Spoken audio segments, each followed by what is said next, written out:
এয়ারটেলের এই সমস্যাটা আমিও কিন্তু পার্সোনালি বেশ কয়েকবার আমি এটাকে ফেস করেছি এবং কাস্টমার কেয়ারে জানিয়েছি, জানানোর পরও কোনোরূপ বা এটা পরিবর্তন হয়নি। তারা বলেছে তোমাদের এরিয়াতে বা আপনার এরিয়াতে নাকি 5G নেই, কিন্তু 5G অবশ্যই আছে এবং জাস্ট 2 থেকে 3 মিনিটের মধ্যে যে স্পিডে 5G স্পিড পাই, তাদের ডেটা শেষ হয়ে যাচ্ছে। ডেটা কোটা শেষ হয়ে যাওয়ার পরেও কিন্তু আনলিমিটেড ডেটা পাওয়া যাচ্ছে না। এবং টুইটারে যদি তোমরা দেখো তাহলে দেখতে পারবে কিন্তু এই নিয়ে প্রচুর অভিযোগ রয়েছে এবং তার সাথে প্রচুর কিন্তু ইউটিউবে ভিডিও অনেকে বানিয়েছে। তো এয়ারটেলের 5G কিন্তু আমরা পিওর আনলিমিটেড 5G এখনও পর্যন্ত পাই না।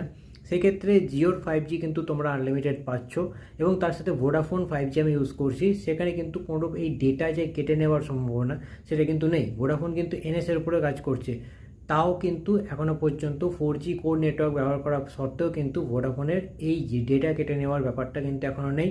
আনলিমিটেড 5G মানে আনলিমিটেডই চলছে, তাদের 300 GB পর্যন্ত ক্যাপিং আছে মাসে।